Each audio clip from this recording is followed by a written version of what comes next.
Bienvenidos a La Trinchera. Mi nombre es Priscila Vindas.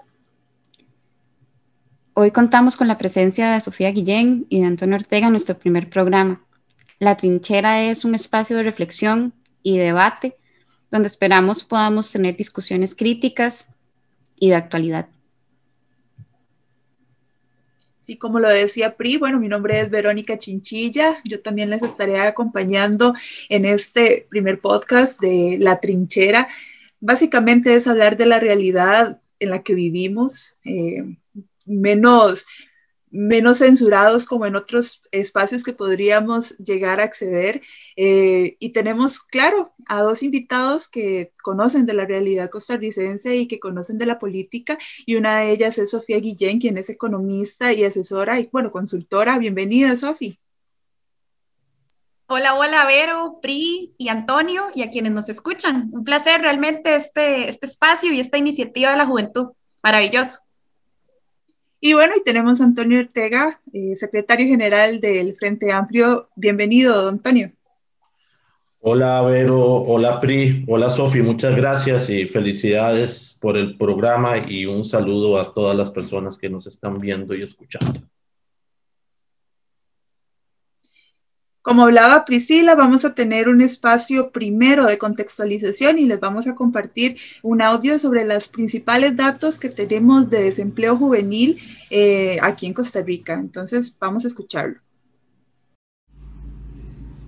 Antes de la crisis actual y desde el 2019, el desempleo ya venía en aumento, con tasas superiores del 10%, afectaba con mayor gravedad a las personas jóvenes.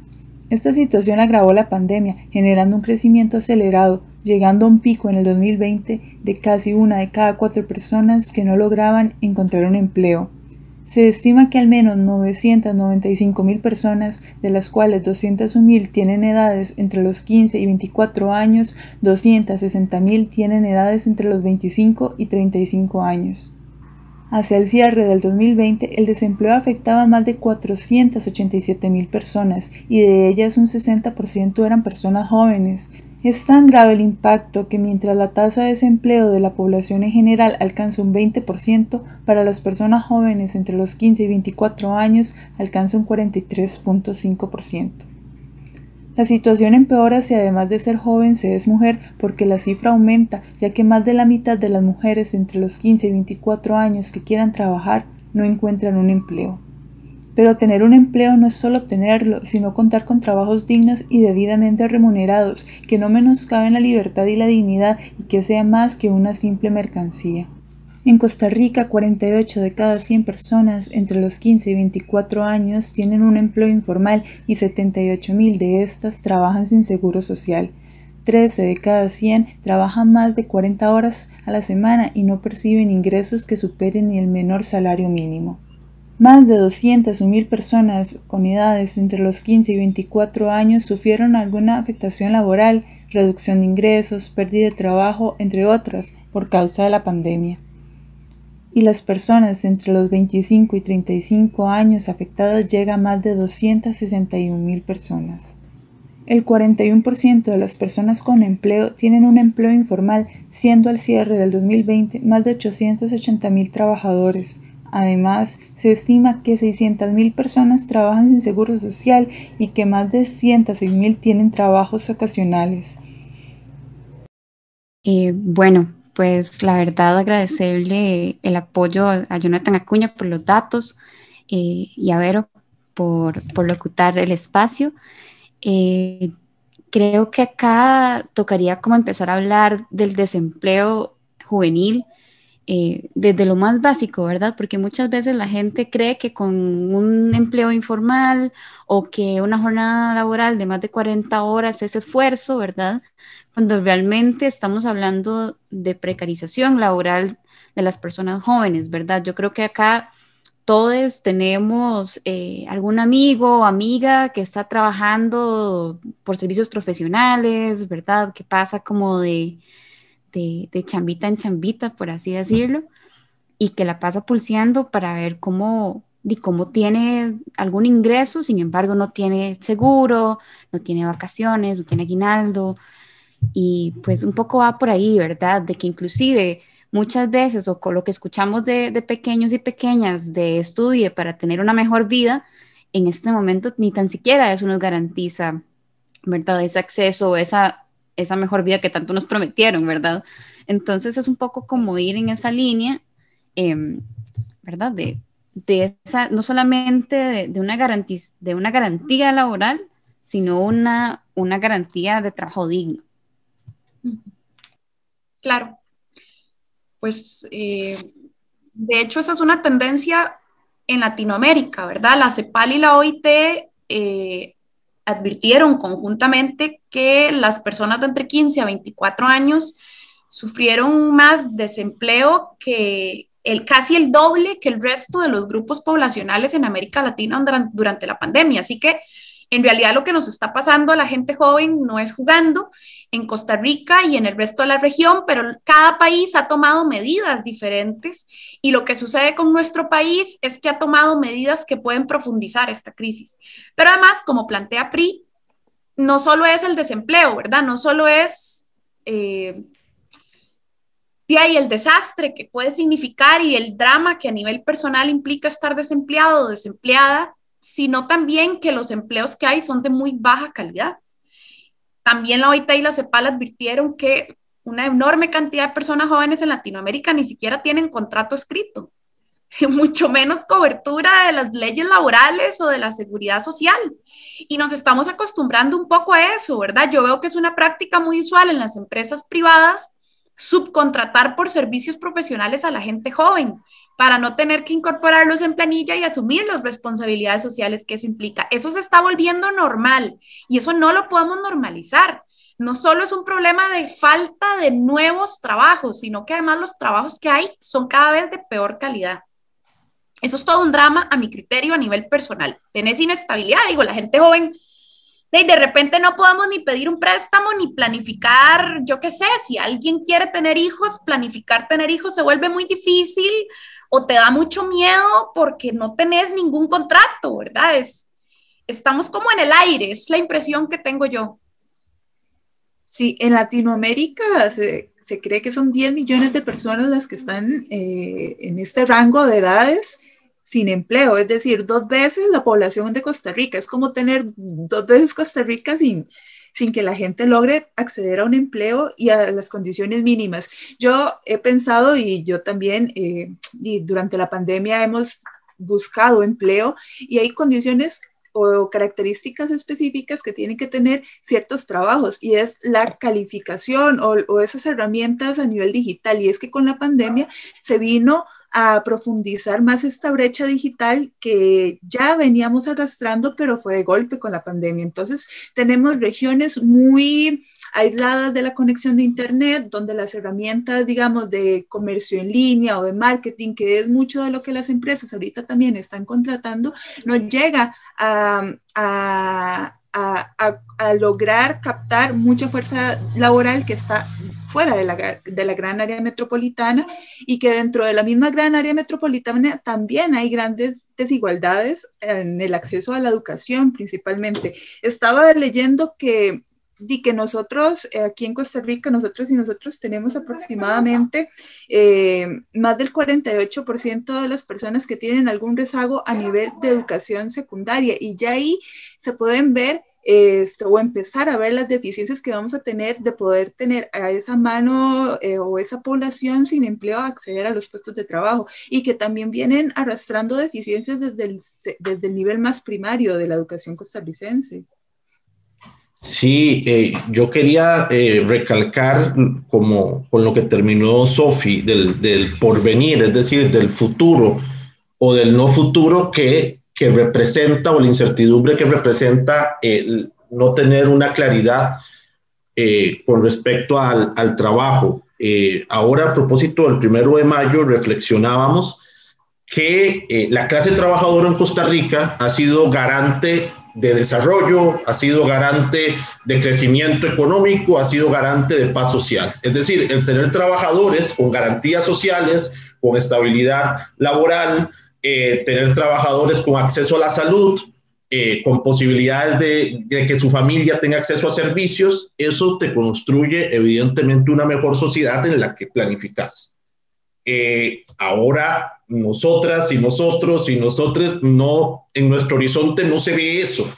Es decir, entonces, ¿qué es lo que qué es lo que podemos planificar? O peor aún, ¿qué Costa Rica es la que se puede construir con varias generaciones rezagadas, o más bien rezagadas no, pero digamos con una gran incertidumbre sobre su futuro, sin posibilidades de accesos a servicios, sin garantías laborales? Efectivamente no va a ser o no es el mejor escenario para construir un país. Agregaría algo más con respecto a lo que ustedes señalaban del desempleo y de las condiciones laborales. Sí, es increíble, digamos que un poco como se ha dicho, digamos, pretendamos pensar que está bien que el modelo de desarrollo de Costa Rica o que las formas de empleo en Costa Rica sean en la ruralidad, trabajar en monocultivos, en una piñera o en una melonera o en una chayotera, y en la zona urbana el trabajo más accesible para un joven sea un call center, donde ni siquiera puedes levantarte a ir al baño. Es decir, si es como una locura, porque si nosotros echamos para atrás un poco en el libro de historia, de Costa Rica en los años 40 estaba aprobando garantías sociales, tenía una caja costarricense de seguro social, es decir, pensamos muy alto y tuvimos pretensiones muy altas que logramos cumplir. Hoy, en el siglo XXI, me parece inaceptable que esos sean los empleos que se ofrezca, es decir, que un político no se ponga rojo al decir qué es lo que va a ofrecer, o en defender los monocultivos, las empresas de monocultivos, como la única fuente de empleo de territorios enormes, empobrecidos, que ya sabemos que va a causar daños ambientales, que tiene conflictos laborales, conflictos en salud, daños en la salud de las personas, y también que se pretenda decir que un país como el nuestro, en el siglo XXI, pretenda que los call centers, digamos, es la pomada canaria para la juventud. Y ahora ni hablemos de los repartidores, ¿verdad? Los repartidores de mensajería, y que se normalice eso de una manera tan descabellada, sin duda alguna, hay que denunciarlo, ¿no? O sea, tenemos que despertarnos y darnos cuenta que así no se construye un mejor país. Y vos sabes, sobre eso que plantea Antonio, vos sabes que algo que me llama mucho la atención es un poco como la percepción que a veces se tiene de digamos, de ese escenario que enfrentamos las personas jóvenes, ¿verdad? Recuerdo una señora del MEIC en una reunión que me dijo, es que la gente joven ahora en día no quiere comprar casa. Le digo, bueno, no es que no queremos, es que no podemos, que no es lo mismo. Y entonces, después de muchos años de no poder, es tan dramático lo distante que está eso de ser una posibilidad que muchas personas lo sacan de sus expectativas. Claro. Es decir, vos vas y haces una encuesta y le preguntas a la mayoría de gente joven, ¿usted quiere comprar casa? Y le va a decir, sí, no, o sea, no tengo planeado comprar casa, sí quisiera, pero la verdad es que no puedo, entonces lo sacamos de la expectativa. Entonces, creo que de repente se ha ido normalizando la condición en la que estamos, pero ahí es donde los pueblos terminan estallando, ¿verdad? De repente uno ve en Chile cómo la juventud se movilizó en su momento, ahora en Colombia la juventud está jugando un papel importantísimo y porque te van quitando un montón de posibilidades de vida digna, ya no tenés derecho a trabajo digno, hay desempleo muy alto, no hay suficiente acceso a la educación, a la salud, no puedes comprar una casa, no calificas para préstamos de nada, tal vez no tengas pensión, no se puede vivir así. Es decir, esa es una realidad que no debería normalizarse porque no es normal vivir así. Así nos han hecho vivir y nacimos en el neoliberalismo y entonces creemos que solo así se puede vivir, pero no es normal vivir así. Y lo otro que quería comentar sobre el 1 de mayo que Antonio pone sobre la mesa es que el presidente de la República el lunes empezó a hablar de la importancia de la educación para sacar adelante este país. Y resulta que no hay nada más hipócrita que escuchar al presidente de la República y a la Asamblea Legislativa hablar de educación, porque entre la Asamblea y el gobierno le han recortado presupuestos al MEP en donde miles de jóvenes estudian y la niñez ¿verdad? Villalta denunciaba que 40 de cada 100 colones recortados el año pasado había sido a la educación pública. Son los que están desmantelando la autonomía de las universidades públicas para desbaratarlas. Son los que quieren vender la cartera de crédito de CONAPE, que le da crédito a las personas para que estudien, y son los mismos que quieren pasar un proyecto de ley para flexibilizar y desmantelar en tercerización el INA. Es decir, no hay nada más hipócrita en este momento que escuchar al gobierno de la República y a la Asamblea Legislativa hablar sobre la importancia de la educación y la gente joven, porque nos están bombeando. Y ese es el escenario que creo yo tenemos enfrente. Y bueno, yo creo que nos toca ser muy críticos al respecto y muy propositivos, porque así no se puede seguir. No, yo creo que, bueno, escuchándoles tanto a Sofi como a Toño, yo pensaba como que paradójico todo, porque a la vez de que nos recortan oportunidades, y yo también, pues, ahora que les escuchaba, también pensaba en esto que decía Vero, de que ahora, pues, vamos a las generaciones post-COVID o COVID de personas en secundaria y primaria van a ser personas a las que se les recortó y negó la educación pública, ¿verdad? Porque estamos hablando de que no solamente es el chiquito en territorio indígena o el chiquito que vive en los chiles, o, ¿verdad? Ni siquiera es eso, son personas que inclusive dentro del gran área metropolitana, dependiendo de su situación socioeconómica, simplemente no tiene acceso a las clases, no tiene un diapositivo correcto para poder estar en clases, para poder cumplir con las asignaturas que les dejan. O sea, estamos hablando de que mientras en parte a una como joven le venden este estilo de vida, de vivir en un condominio de 20 pisos, con piscina y gimnasio, el grueso de la población no tiene ni tan siquiera la mitad de lo que le piden a uno como ingreso mínimo para solicitar un crédito para un apartamento de una habitación o de estudio, ¿verdad? En esas torres.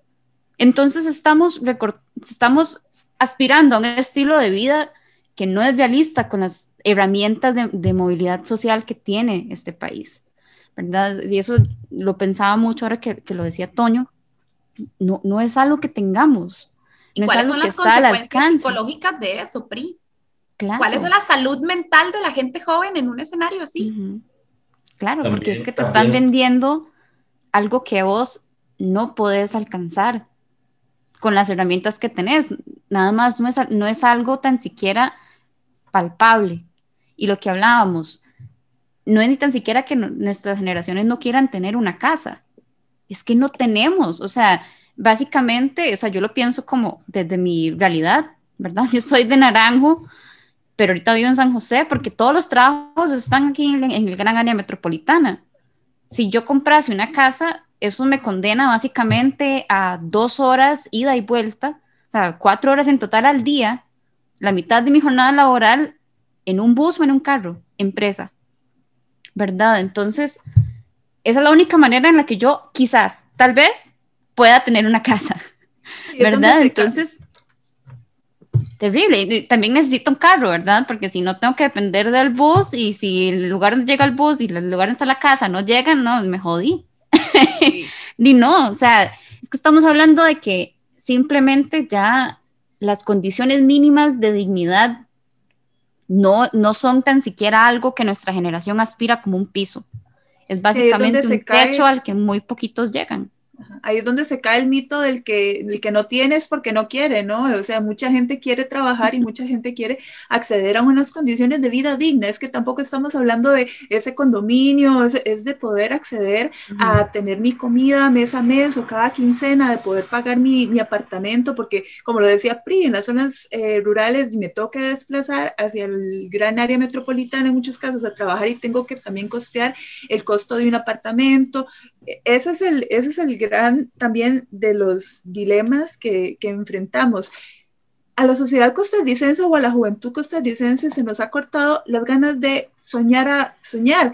A veces me preocupa eso, estamos como acostumbrados a que todas las cosas se hagan a la chambonada, de que nos den con el mazo a cada rato, y a veces nos falta un poco de solidaridad, y creo que también eso parte del capitalismo y del neoliberalismo, de tener solo sueños individuales y no sueños colectivos, y es ahí donde se construyen realmente las grandes transformaciones sociales.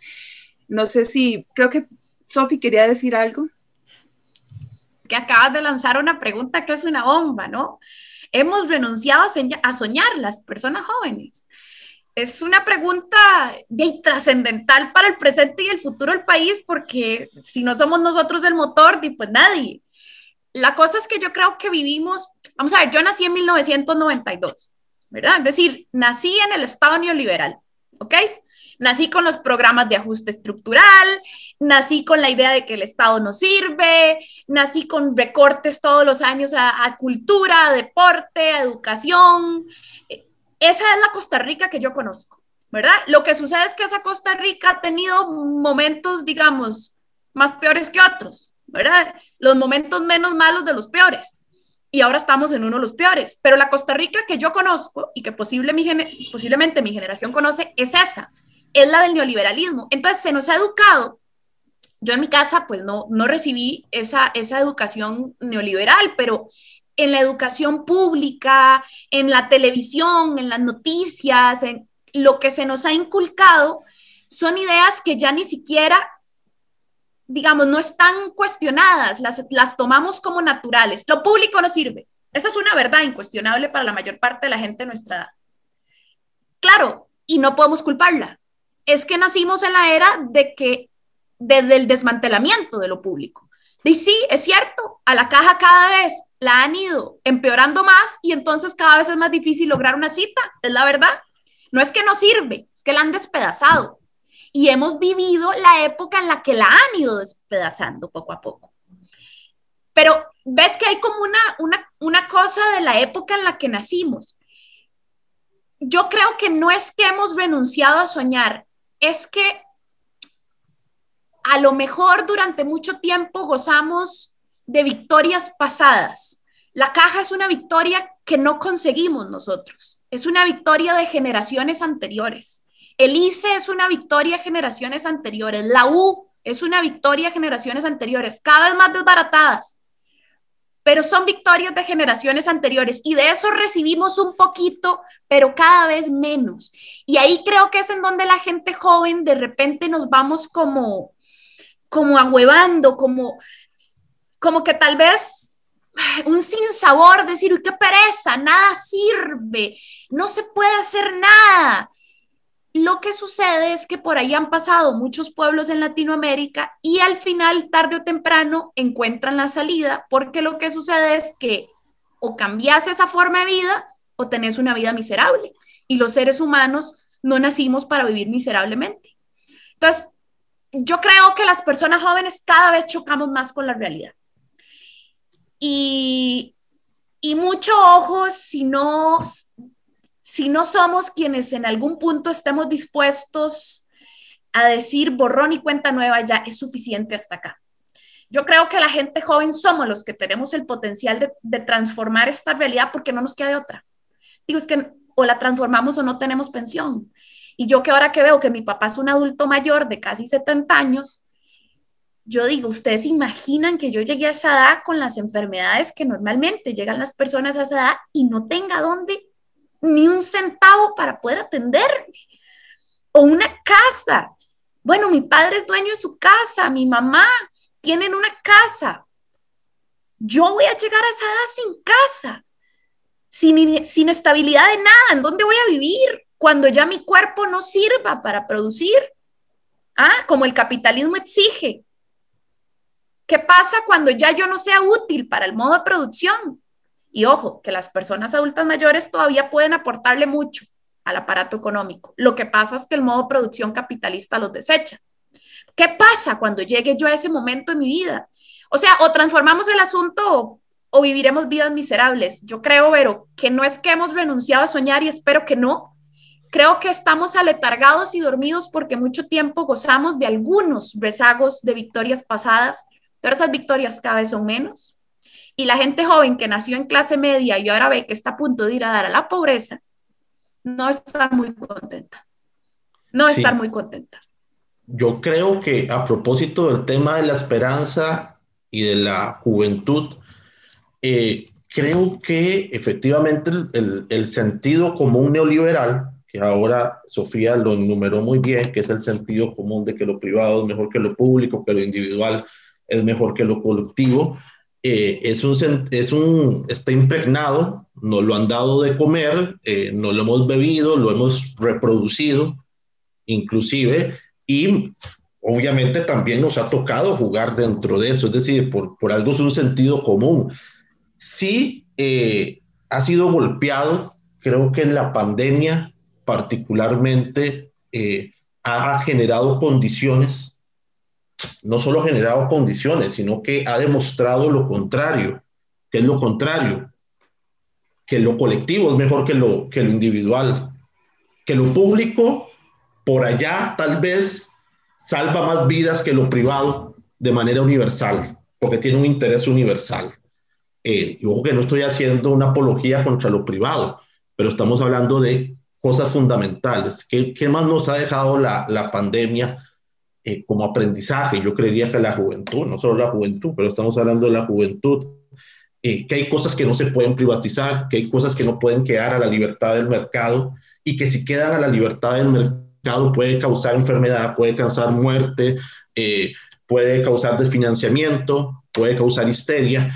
Entonces creo que el momento que vivimos, y a propósito de esa juventud que se cansó de luchar o que no sabemos si va a luchar, y nosotras y nosotros y nosotros como personas que hacen política, que estamos vinculados a grupos políticos, partidarios, movimientos sociales, tendremos que saber que el momento que se vive a partir de esas situaciones pueden hacer más propenso, el otro día lo decía Juan Carlos Monedero, bueno, el otro día hace como un año, que puede generarle música.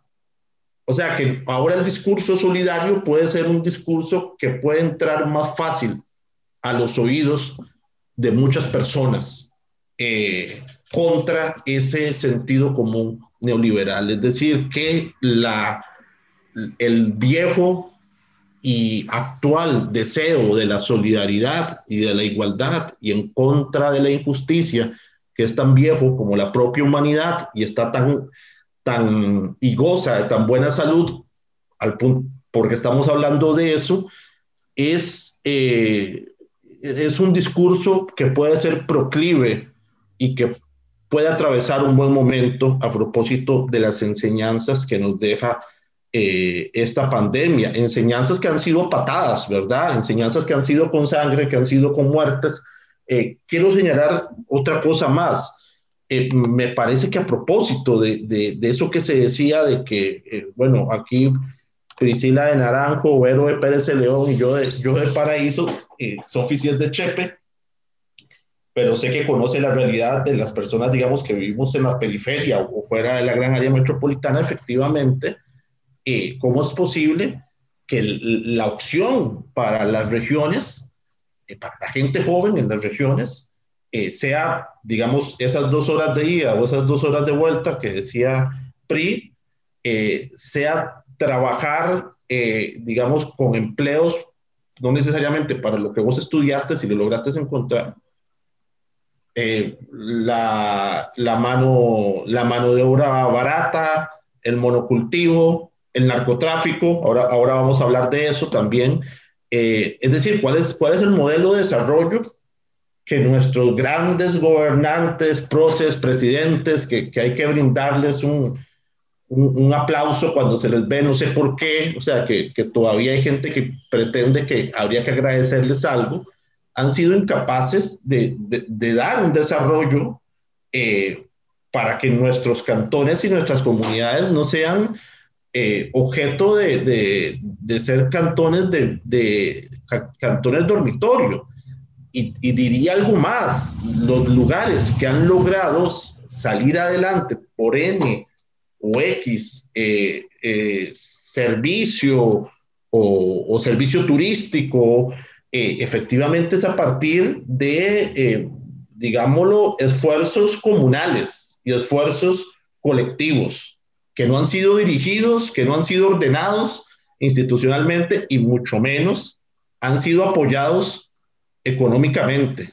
Es decir, esos modos de desarrollo alternativo que se pueden encontrar en algunas regiones, por ejemplo, en Guaitil de Santa Cruz, la artesanía, en la parte de Paraíso, del Valle de Orosi y Cachí, Jarras, el turismo, eso ha sido a puro esfuerzo. Eso ha sido a puro esfuerzo. Y gente que ha empeñado las casas y han empeñado su vida para... Eso no tiene nada que ver.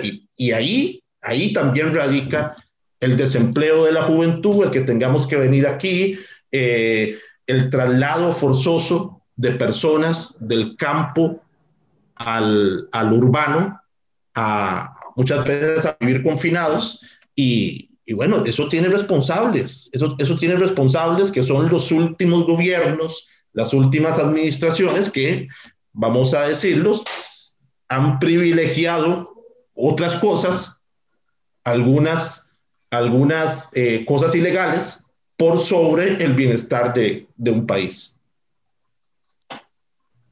Sí, inclusive lo que es el turismo, a mí me genera cierta, bueno, me resuena porque hay muchísimas personas jóvenes, ¿verdad? Porque muchas personas jóvenes trabajan precisamente en turismo y también lo que decías, o sea, muchas veces eso no es lo que estudiaron, pero fue lo que encontraron trabajo, ¿verdad? Entonces, a la hora de también fomentar un turismo tan hacia afuera, ¿verdad? Ahora con la pandemia nos dejó en evidencia lo débil y el hilito que nos sostenía y que sostenía las economías de esos lugares, ¿verdad? Claro. De personas jóvenes que inclusive también están en una precarización laboral porque esas compañías no les garantizan muchísimas veces los mínimos, inclusive mínimos de seguridad durante el trabajo, pólizas de riesgo, etcétera. Entonces, ¿verdad? Estamos hablando de que más allá de que las periferias significativamente y geográficamente están alejadas del gobierno, de sus entidades, de los jerarcas, también quedaron en el olvido a nivel económico, de planificación, de educación, de acceso a internet. Y entonces estamos, o sea, a mí a veces, o sea, creo que, bueno, fue Teletica el que sacó un reportaje hace un par de semanas precisamente sobre esto, de personas jóvenes que se meten al narcotráfico, pero, o sea, los pintaban como la gente que agarra la vía fácil, pero ¿qué otras opciones tienen? O sea, no pueden terminar el cole, no tienen internet. La mayoría de gente, por ejemplo, en Limón, se tienen que conectar a actividades por datos de teléfono. Y entonces, claro, si no tenés señal, si estás en un lugar ahí medio chueco, entonces tendrás que andar con el teléfono agarrando señal, o sea, a lo 2007, a ver cómo te conectas a la clase. Y si no se subió el archivo, que si no se mandó, que si no tenés una compu, entonces, perdón, Pri, y muchas veces es más de una persona en esas condiciones, claro, en esa casa. Sí, exacto. Entonces, si tenés hambre, no tenés con qué pagar la casa, porque ahora estamos hablando precisamente de esto, muchísima gente no tiene ni tan siquiera su propia casa. Entonces, no tengo para pagar la comida, no tengo para pagar la casa. Realmente es una vía fácil. O sea, si tengo hambre, realmente es una vía fácil. Yo diría que, lastimosamente, aunque no, obviamente no voy a decir que el narcotráfico es un trabajo digno, jamás, no tienen otras opciones. O sea, es como el sistema per se los tira a esas personas a caer como en un cauce natural de las cosas, ¿verdad? Entonces, me siento olvidado del Estado, no tengo opciones porque no tengo ni tan siquiera noveno o el bachillerato del colegio, entonces no hay ningún lugar me van a dar trabajo, porque tras de eso las opciones de turismo y etcétera, restaurantes que dependían del turismo en las costas, ya no funciona, ya no está tan activo como antes. Entonces, pucha, o sea, le echas la culpa a la gente, pero es que no hay ni empresa privada, para que no digan que de verdad, que yo quiero que papá Estado me dé de comer y que yo nada más no quiero hacer nada, ni la empresa privada dinamiza, ni el Estado dinamiza, entonces, ¿de qué va a comer la gente? Sí. O sea, además hay toda una dinámica, creo yo, Pri, de permisividad de la política pública hacia el narcotráfico. Es decir, yo que he estudiado, yo estudié en colegios de desamparados y conseguir droga es muy fácil. Esa es la realidad. Es decir, aquí la juventud está expuesta a eso y casi que naturalmente o naturalizadamente desde muy temprana edad. Y no es casual que además en donde este tipo de cosas sucedan, sea además en donde hay más pobreza, más desigualdad y menos oportunidades. De ahí, de repente, y para que no vayan a decir ni a demandarnos por el dato que voy a dar, voy a mostrar la noticia. Mariano Figueres le dijo al diario La Extra, no sé, hace como 4 años, le dijo que en nuestro país se lavaban 4.200 millones de dólares al año. Estamos hablando de la Dirección de Inteligencia y Seguridad, es decir, aquí ningún gobernante, ni nadie puede decir que no se sabe que hace muchos años las actividades delictivas como el narcotráfico lavan dinero y hacen lo que les da la gana, incluso a grado de partidos políticos. La Oficina de Asuntos Internacionales de Estados Unidos, también estoy mostrando la noticia en pantalla para que vean que no me lo invento, le advirtió a Costa Rica el año pasado que el financiamiento electoral en el país era un foco para lavado de dinero que se prestaba para que narcos financiaran campañas políticas. Es decir, aquí hay una permisividad a muy altos niveles que hace que la verdad en la práctica todo mundo se haga de la vista gorda y entonces qué fácil luego ir a culpar al chavalito de 15 años que se metió en la droga. Bueno, suave, pero ¿cómo es que el narco ha logrado tejer ese tipo de redes y esa estructura de poder en las comunidades de este país? Porque ha sido bajo los ojos permisivos de los grupos que dirigen la política pública, ¿verdad? Estamos hablando desde lazos y vínculos municipales y cantonales hasta diputaciones investigadas, presidentes de la República investigados, partidos políticos enteros investigados. Solo no se ha hecho, pero además me parece a mí que esta discusión sobre la relación entre pobreza y narcotráfico, que no es un invento que estamos teniendo nosotros 4 hoy, sino que está documentado por diferentes organismos a nivel internacional, tiene también una fuerte vinculación a otro tipo de permisividad, ya no solo a nivel político, sino a nivel legal. En la Asamblea Legislativa hay un proyecto de ley, el de extinción de dominio, para poder combatir prácticas de lavado de dinero que nunca ha logrado llegar al plenario, ¿ok? Que se quedó estancado. El narco lava dinero y utiliza mecanismos de fraude fiscal, ¿ok? Tampoco es invento mío, documentado por BEPS, ¿sí? El tráfico de armas y el narcotráfico utilizan fraude fiscal, obviamente, porque son ilícitos. Entonces tienen que utilizar mecanismos de evasión y elusión para que no los vean y lavado de dinero. Y este es un país súper permisivo con el fraude fiscal. Ven que todo se conecta. Se conecta a la seguridad pública que se hace la vista gorda, es decir, todos sabemos en los barrios, perdón, yo no sé cómo serán otras zonas, pero en San José todos sabemos dónde se venden drogas en los barrios, comunidades y colegios. Vaya, denuncie. Vaya, dígale a la policía local dónde es para que vea cómo le va. A ver si es cierto que se mantiene en secreto su nombre. ¿Ah? A ver si no llegan a tirarle pedradas o a amedrentarlo los propios narcos porque casualmente se enteran de que fue usted el que denunció. No, aquí hay permisividad y complicidad a unos niveles peligrosos. Entonces, y claro, uy, qué chavalito más bagazo ese 16 años que terminó metido en el narco. Pero es que aquí el aparato está hecho para que ese mercado ilícito no solo permanezca, sino que crezca. Y la carne de cañón somos la gente joven. A propósito de eso, que explica también Sofía, obviamente esto es un ejemplo de la ilusión del sálvese quien pueda, de la ilusión capitalista, vamos a ver, del fundamentalismo capitalista que significa el neoliberalismo, es decir, llevarlo al límite. Veamos a esos chavalitos, esas chavalitas de cualquier barriada o de alguna zona de la periferia o las zonas costeras.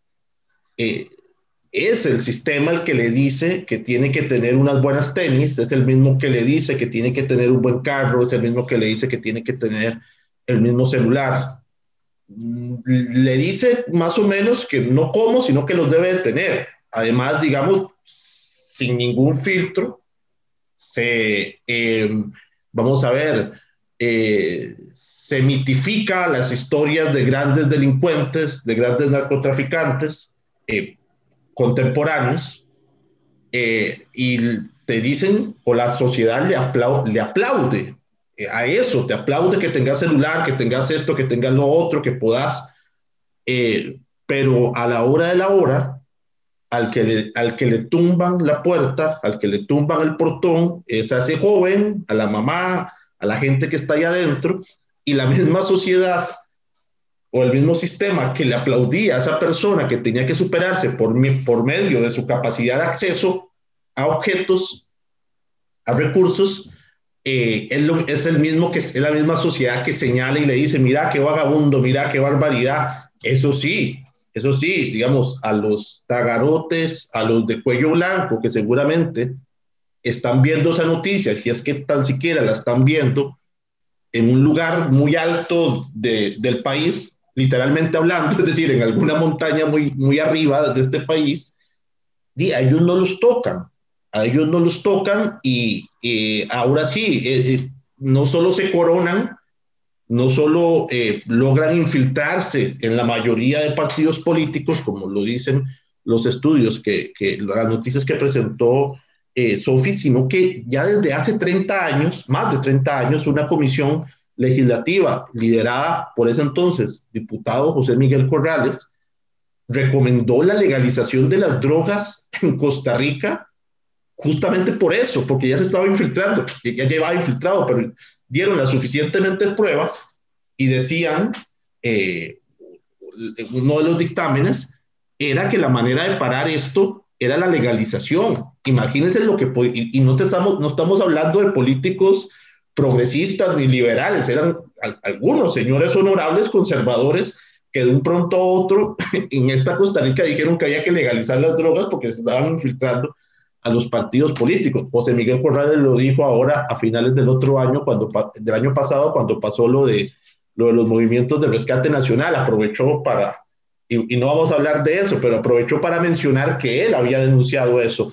Efectivamente, es que es muy simbólico que en el primer cantón del país, del sur al norte, sea una familia que está relacionada con el poder legislativo, con el poder municipal, con migración, porque han sido funcionarios de migración, que al mismo tiempo son parte de la cúpula de Liberación Nacional, y además, digamos, simbólicamente también que una de las personas que está en el centro sea una persona joven.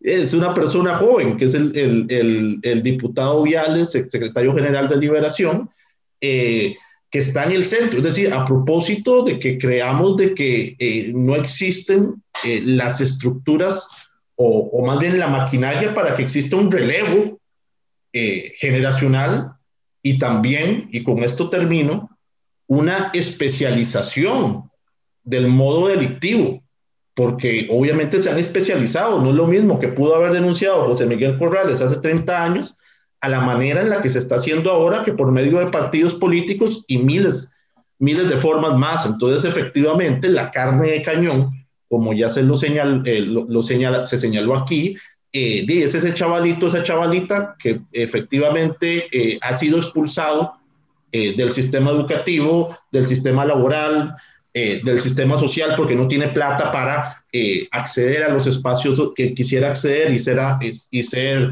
digamos, aplaudido socialmente.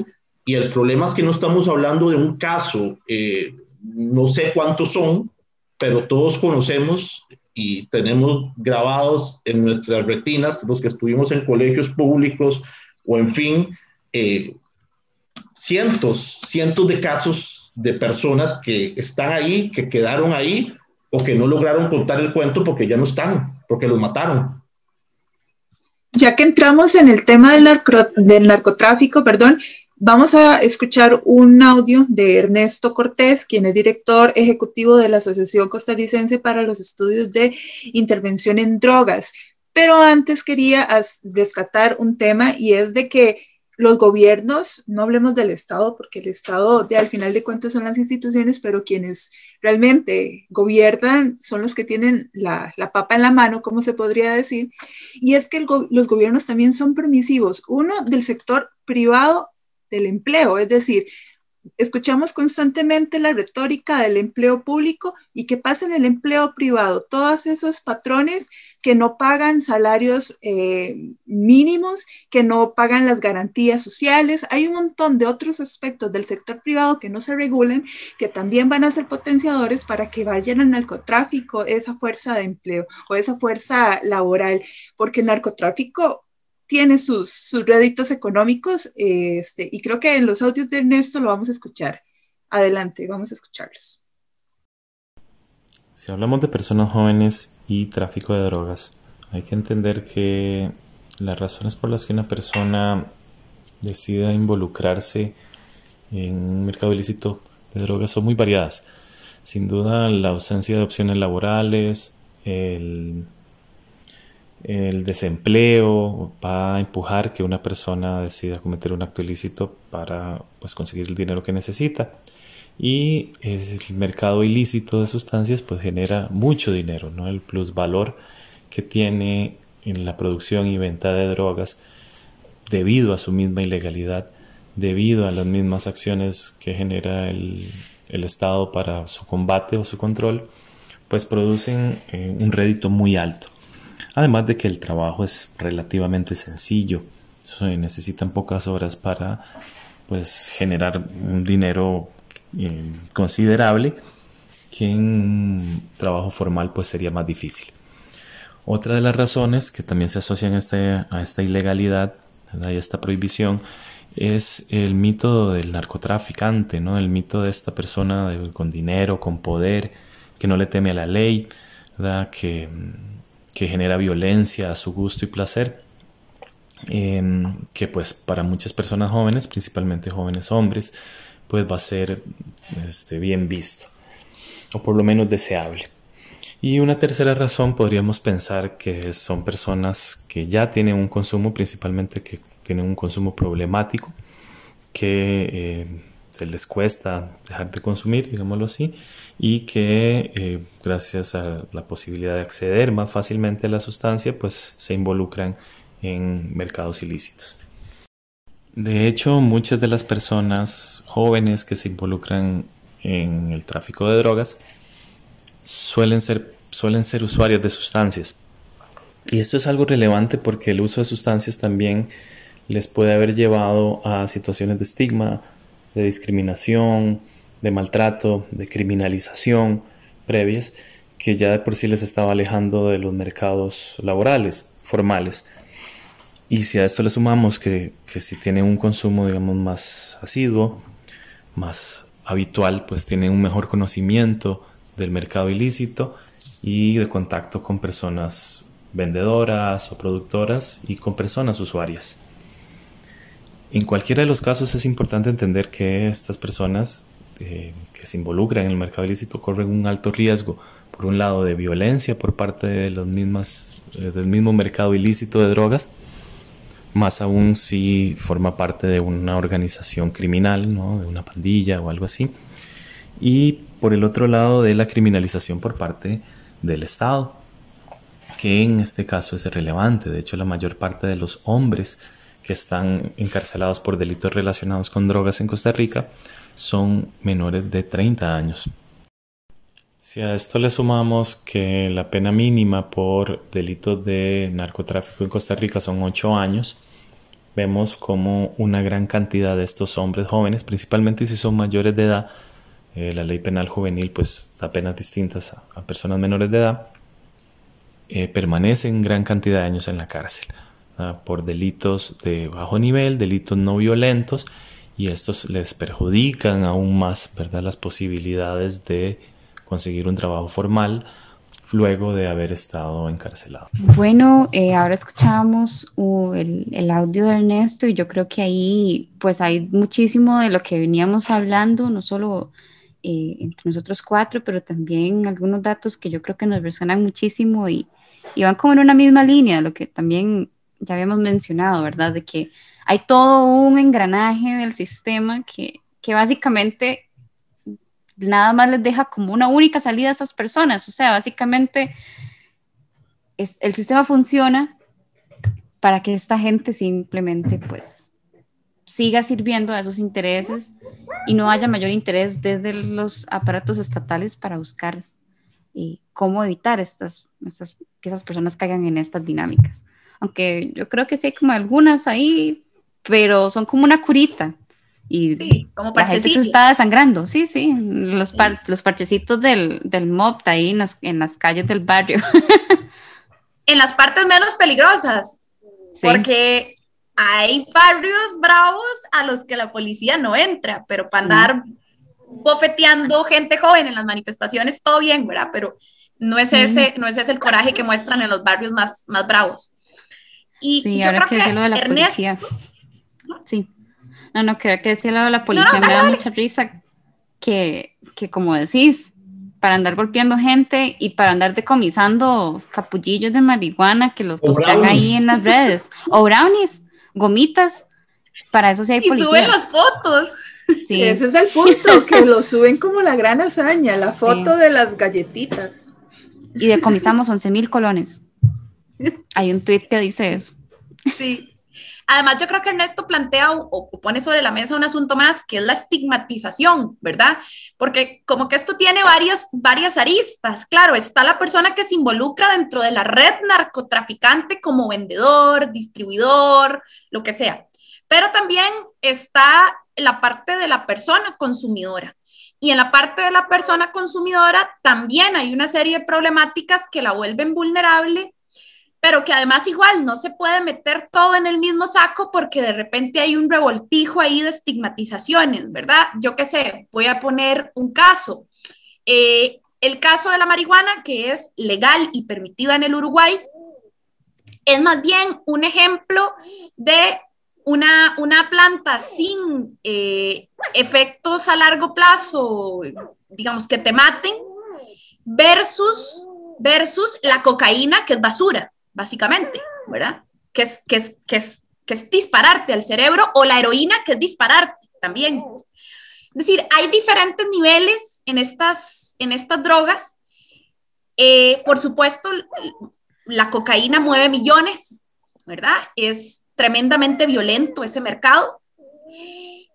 Pero además, yo creo que en la parte asociada al consumidor hay un debate más que dar, que es cómo el sistema también expone al consumidor a las drogas más pesadas. Es decir, aquí hay toda una estigmatización sobre el consumidor de marihuana, que es una cosa punto y aparte, pero de repente, ¿cómo es que terminan expuestas las personas a la heroína o a la cocaína?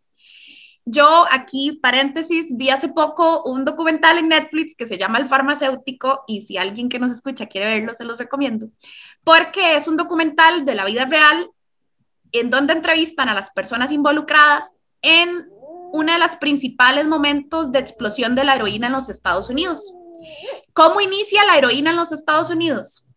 Porque una farmacéutica de manera legal empezó a comerciar medicamentos con opiácidos que se convirtieron en adictivos, porque los opiácidos son muy adictivos, y que a partir de ahí la gente dio el salto a la heroína ilegal. Es decir, vean qué paradójico. La exposición de las personas consumidoras a muchos de los productos nocivos que matan, a la basura química que asesina y daña, muchas veces está vinculado a procesos legales de grandes farmacéuticas o de grandes negocios que facilitan o que incentivan ciertas adicciones que luego exponen a la gente. realmente, de verdad, véanlo si quieren ver cómo la evolución de un caso pasa de la particularidad, al chaval o al señor le matan al hijo por consumir heroína. Entonces, claro, todo el barrio, uy, mira, el drogadicto, el de la heroína, sí, que se murió, y el chaval se va metiendo, y es real, hasta ir a demandar a la farmacéutica, que por supuesto nunca pagó lo correspondiente. Nunca asumió. Claro, A propósito de la desinformación sobre las drogas, ahora que Sofía cuenta esto, una vez yo escuché una entrevista del cantante español Miguel Ríos, que obviamente ustedes saben lo que significó el destape en España, ¿verdad? Cuando murió Franco, cuando se pasa a la democracia y lo que significó eso, digamos, en las libertades individuales y en la libertad sexual y, bueno, todo lo demás. Entonces, él decía que obviamente toda una generación que ya venía conociendo la marihuana y que les decían que la marihuana los iba a matar. Después vino la heroína y la misma gente que les decía que la marihuana los iba a matar, les decía que la heroína los iba a matar. Ellos dijeron, no, la marihuana no nos mató, la heroína tampoco. El problema es que la heroína sí los mató y arruinó a un montón de gente. Pero como obviamente en un mundo, en una sociedad cargada de tabúes, donde la explicación de las drogas seguramente te la da la persona más conservadora o los medios más conservadores o los intereses más espurios, no le pudieron decir a una generación de jóvenes, para poner ese ejemplo, que venían de vivir una dictadura, que la marihuana no mataba, pero que la heroína sí. Le decían que todo era malo, efectivamente, y así puedes poner cualquier cantidad de ejemplos más de nuestra época sobre el uso de las drogas. Y a propósito del debate de la educación sexual en los centros educativos, creo que la educación sobre los estupefacientes, sobre las drogas, desde todos sus ángulos,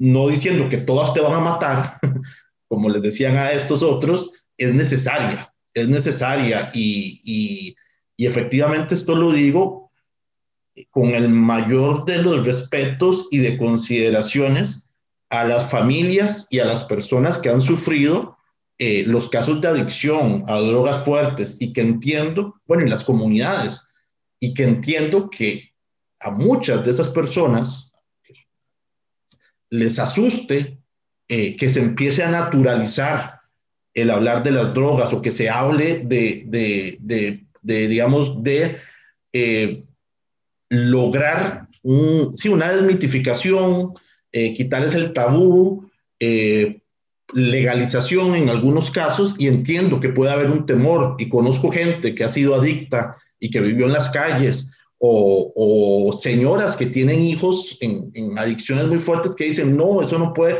no, todo lo contrario, creo que se tiene que hablar, y efectivamente creo que la sociedad debería de darle paralelamente tratamiento a todos estos temas, porque es muy complejo.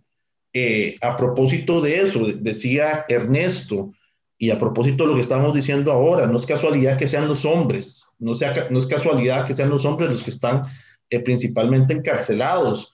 Ahí tiene que ver mucho el patriarcado, ahí tiene que ver mucho el machismo, ahí tiene que tener mucho la construcción con la que se está creciendo o con la que se socializan los hombres en la niñez y en la adolescencia, y cómo se mitifican estas figuras de señores con mujeres, con drogas, intocables ante la ley, y cómo esto puede significar un ascenso social hacia ese ideal, que lo podemos ver en algunas series de Netflix o en horario de todo público en televisoras nacionales, es decir, series, novelas o películas que idolatran a un ampón o varios ampones. Sí, el narcotráfico también encierra una desigualdad de género, ¿no? Corre mucho más riesgo una mujer el exponerse, digamos, como narcotraficante también a un hombre. Si soy yo quien hago el tráfico, me expongo, digamos, a violaciones, a mucho más maltrato físico, a mucho más estigma también, porque no se fortalece ese ideario de mujer, de que no se mete en problemas, de que no consume droga, diferente a un hombre, que le da mayor aspecto de esas masculinidades, de fortaleza, de arriesgarse en contra de la ley, todo esto, y también nos permea a cada persona y diferente a cada cual, ¿no? Eso también es un tema que se expone.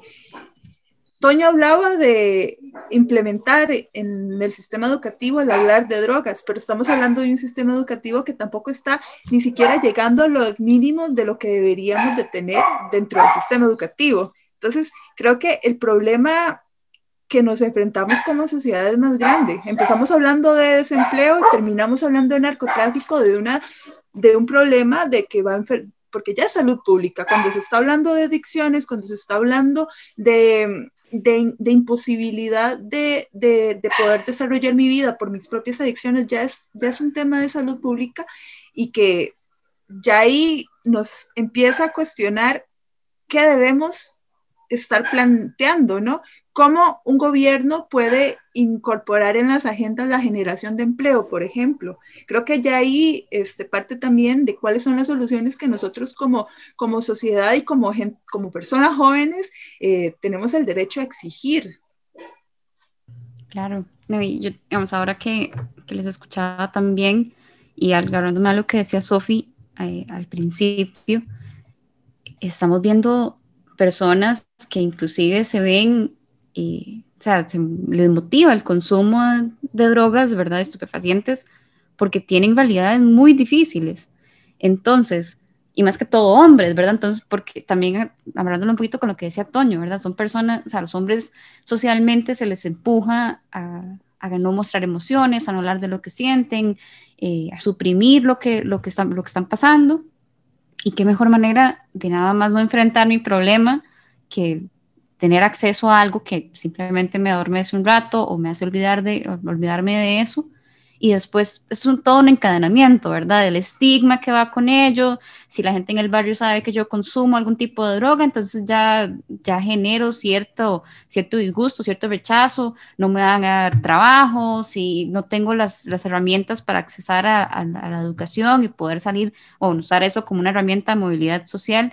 Entonces yo creo que aquí hemos tenido un espacio de debate súper rico. Yo creo que inclusive da para mucho más.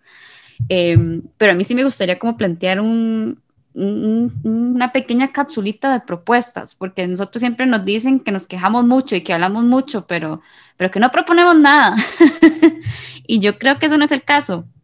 Yo creo que como juventudes de izquierda que somos, ¿verdad? Personas de izquierda, lo que más añoramos, o por lo menos yo lo veo así desde mi punto de vista, es que todas las personas individualmente, de su ideología, de su creencia, de su género, de su profesión, de lo que sea, que todas las personas jóvenes y no jóvenes dentro de este país, pero jóvenes en este caso, tengamos condiciones dignas de vida.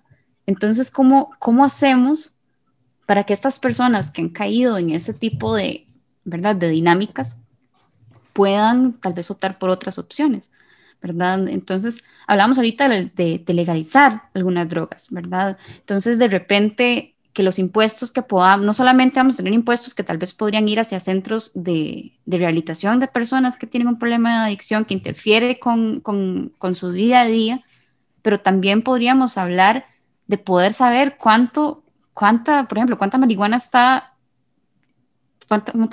se comercia dentro del país. Eso es un dato que no tenemos. ¿Cuántas personas consumen? ¿Entre qué edades? Nada de esto lo conocemos actualmente como país. Y entonces levantar ese tabú, imagínense, o sea, y como decía Sofi, Paraguay lo ha hecho. Digo, Paraguay no, Uruguay. Uruguay ya lo hizo. ¿Cómo podríamos nosotros también adaptar eso a nuestras realidades y usarlo a nuestra ventaja, ¿verdad? Porque eso también podría generar empleos. O sea, son discusiones que no estamos dando, ¿verdad? y que creo que deberíamos de hacerlo. En la Asamblea Legislativa hay 2 proyectos, si mal no recuerdo, para legalizar, aunque sea en términos de uso medicinal, la marihuana, porque la marihuana tiene propiedades medicinales, cosa que no tiene la cocaína o la heroína, que son basura. Esos proyectos de ley han sido todo un conflicto, no solo por el ámbito de las discusiones éticas que puedan existir al respecto, sino porque además hay un debate sobre quién se quiere dejar el negocio, ¿verdad? Bueno, el ámbito medicinal de la marihuana, ¿lo va a explotar la farmacéutica o va a haber un control de la caja costarricense del Seguro Social? ¿Cómo va a funcionar? ¿Quién fiscaliza y quién gana en el negocio de la medicina asociada a esta planta, por ejemplo? Y esas no son discusiones menores, ¿verdad? Es decir, que, por ejemplo, el tabaco sea legal, en gran parte responde al hecho de que es un negociazo, porque el tabaco no tiene sentido, digamos, que sea legal. El tabaco da cáncer. ¿Me explico? Es que la marihuana no da cáncer, el tabaco da cáncer. Pero desde que se legalizó en Estados Unidos, hace ya casi un siglo, existían suficientes documentos de las universidades de allá que demostraban que causaba una serie de implicaciones en la salud negativas, y aún así se legalizó porque era un negocio las tabacaleras, punto. Entonces, aquí hay unas discusiones asociadas a quién se deja el negocio. Qué escándalo, ¿verdad? Es que tengo aquí un kinder perruno que es una cosa tremenda. Tenés que enseñar por lo menos uno, Sofi. Es una cosa, recién nacidos. Para todos los amantes de los perritos. Pero bueno, hay una discusión sobre quién se deja el negocio, porque tampoco se trata de que al final se abusen unos pocos, ¿verdad? Digamos, y tampoco se trata de que de alguna forma no haya posibilidad de fiscalizar la salud pública. Es decir, tiene que ser bien fiscalizado, tiene que ser colectivizado, y para eso hay proyectos de ley, pero no han avanzado precisamente porque no hay consenso sobre cómo se fiscaliza y cómo se administra. Eso por un lado. Sobre esa en particular, la marihuana. Punto y aparte, otro conjunto de drogas que son diseñadas en el laboratorio con el propósito de crear adictos y crear un negocio en el mercado negro, como la cocaína y la heroína.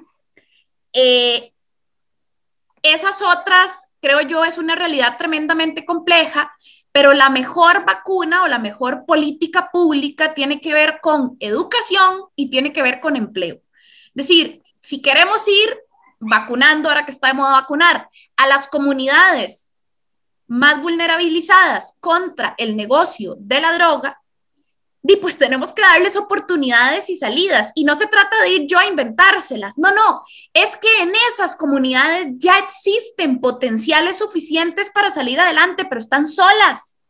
No hay acompañamiento, no hay apoyo, no hay oportunidades.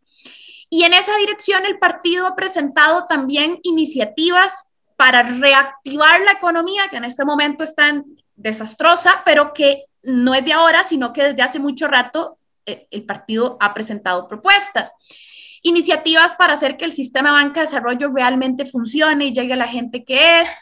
Iniciativas para garantizar ingresos mínimos vitales a las personas, iniciativas para inspección laboral, para que los patronos no se abusen, para que no termine ocurriendo lo que dice esta noticia de acá, ¿verdad? Que en media pandemia unos trabajadores de una empresa piñera denunciaron que los habían despedido por organizarse precisamente para pedir mejores condiciones salubres, ¿ok? Bueno, queremos evitar que las comunidades más pobres sean víctimas del narco. Démosles oportunidades. Abramos otros caminos. Porque aquí está clarísimo en Latinoamérica que la intervención militar no ha funcionado para nada. Cuidado, y si no, más bien ha aumentado el narco en donde se ha metido. No, hay que dar oportunidades, y para eso hay que generar otro tipo de salidas para la gente.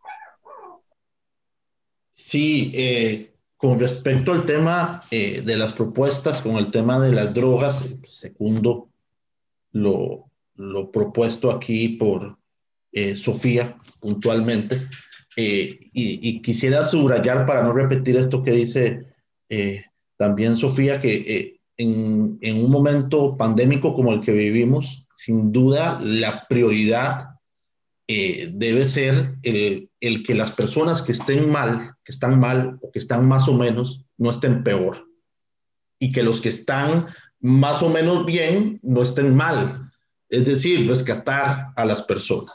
Eso lo está haciendo Estados Unidos, o lo pretende hacer Estados Unidos.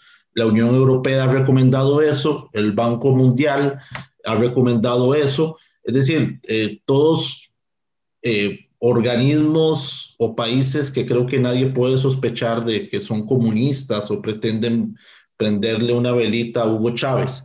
Es decir, la humanidad entera, el concierto de las naciones que llaman en buena medida, ha subrayado y señalado qué es o cuáles son las medidas que deben de hacer los países para recuperarse económicamente, o por lo menos para no quedar en cenizas.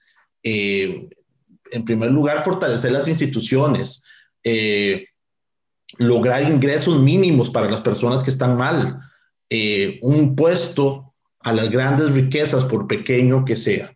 Es decir, tenemos a Occidente y a Oriente hablando de eso, y en nuestro país parece que seguimos en el 92 o en el 90, o sea, parece que estamos en la candidatura de Miguel Ángel Rodríguez en el 98, es decir, estamos sacando ante este terrorífico escenario, estamos sacando la ortodoxia neoliberal y la estamos poniendo en el centro de la discusión. Lo están haciendo los medios de comunicación, lo están haciendo el gobierno, la mayoría de fracciones legislativas, y a propósito del sentido común neoliberal, nadie o muy pocas voces dicen que eso no está bien. Entonces, efectivamente, lo que se está haciendo es totalmente contraproducente a lo que se debería hacer para resguardar el país y para generar o para evitar que el golpe sea menor. Entonces, en primer lugar, creería que cualquier propuesta o cualquier solución en este momento en el país para cualquier tema iría por ahí, iría por esos grandes temas, por esas grandes propuestas que el mundo entero está ejecutando, o por lo menos está debatiendo, y aquí digamos, no hay una, parece que no hay ambiente en ningún espacio para decirle a Horizonte Positivo o la UCAEP de que ellos no representan a todo el sector privado, de que ellos no representan a las pymes, de que ellos no representan al pequeño, al mediano empresariado. Parece que ellos son los únicos que existen. Entonces, en eso creo que deberíamos de empujar todas nuestras fuerzas, independientemente inclusive de la ideología, porque he escuchado gente de ideologías distintas a las nuestras en otros lugares del planeta que por sobrevivencia de su propio negocio y de su propio sistema están diciendo que no hay que no hay que tirar a las personas al vacío. Quisiera decir una cosa también a propósito del empleo y de esta discusión tan rica que estamos teniendo. También aquí en el empleo aplica que lo que no se dice no existe. Entonces, efectivamente, hay formas de trabajo que digamos, por las cuales se sostiene el país, que no son remuneradas y que no se dicen y no existen. Por ejemplo, el trabajo doméstico. No remunerado. La compañera Patricia Mora, cuando fue ministra, logró que se pudiera dar un monto a ese trabajo no remunerado que hacen en su mayoría las mujeres en el hogar y con otras instituciones, y se dio la cifra o se tiró la importante cifra que ese trabajo no remunerado que hacen en su mayoría mujeres significa el 25% del PIB en Costa Rica, y las mujeres no reciben, digo las mujeres porque la mayoría son nuestras madres, en fin, también mujeres jóvenes, no reciben un colón por ese trabajo que hacen y que por el cual se mueve el país.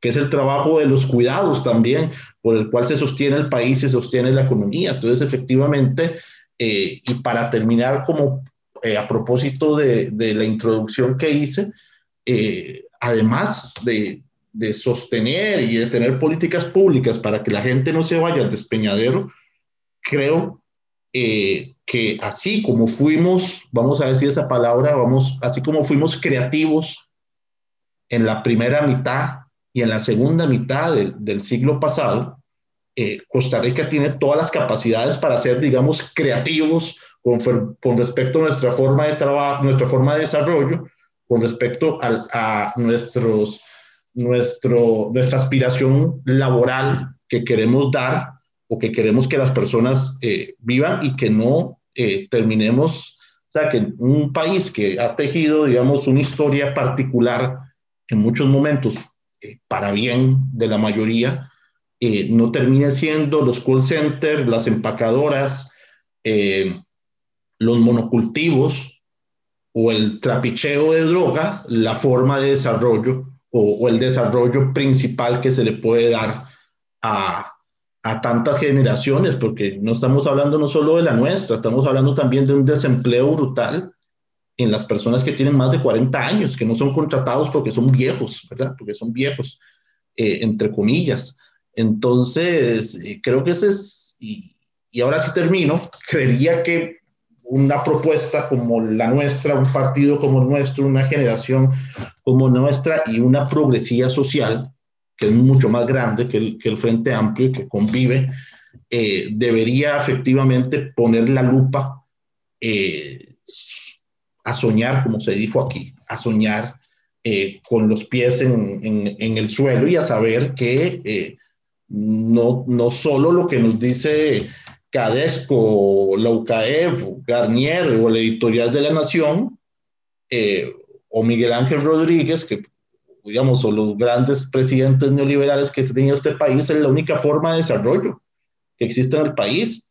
Y que es mentira que hacer lo que ellos no dicen es sinónimo de pobreza, porque eso también es una amenaza y es un chantaje con el cual nos salen cada rato. Que es decir, si no hacemos el manual que nos dice Oppenheimer o el manual que nos dice Montaner o que nos dice Armando González los domingos en el editorial de La Nación, estamos directos a un cataclisma de pobreza, y eso es mentira. Hay muchísimos países, comunidades que han generado pobreza, que han generado riqueza y desarrollo saliéndose de ese canasto, que ya dijimos que no es nada alentador, y que atrás de esas cifras de 18% de desempleo, o del trapicheo o de empleo informal, lo que hay son biografías, personas, familias frustradas, en pobreza, acechadas por el narco, acechadas por la violencia, y eso nunca se nos tiene que olvidar, porque muchas veces las cifras las desnaturalizamos, y lo que está atrás de esas cifras son dramas humanos. Entonces, ojalá no perdamos también nunca esa capacidad de conmovernos y le huyamos a la frialdad que muchas veces nos presentan esas cifras. El día que lo hagamos, posiblemente nos entendamos mejor con las personas que lo están padeciendo, que conocemos a muchas de esas personas y que nosotros y nosotras mismas también lo hemos padecido, pero efectivamente el país se nos puede ir de las manos, y bueno, en buena hora este espacio para hablar de todas estas cosas. Muchas gracias, Sofía y Toño. Bueno, seguir soñando como juventud, seguir construyendo para que esos sueños se hagan realidad y construir en colectivo.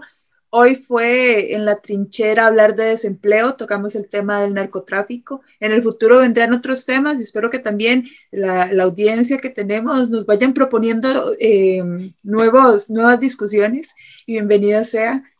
Priscila, no sé si vos querés decir algo más. Bueno, básicamente agradecerles tanto a Sofía como a Antonio haber estado con nosotros el día de hoy. La verdad es que, como dice Vero, creo que nos quedan muchísimas discusiones que dar. muchas propuestas también que construir en estos espacios que creo que son muy necesarios para las juventudes, más allá de las trincheras, irónicamente, de donde luchemos. Creo que tenemos que buscar esos horizontes y esos sueños que en otros momentos construyeron grandes cosas, grandes herramientas de movilidad social y que tenemos que ir rescatando poco a poco. Muchas gracias.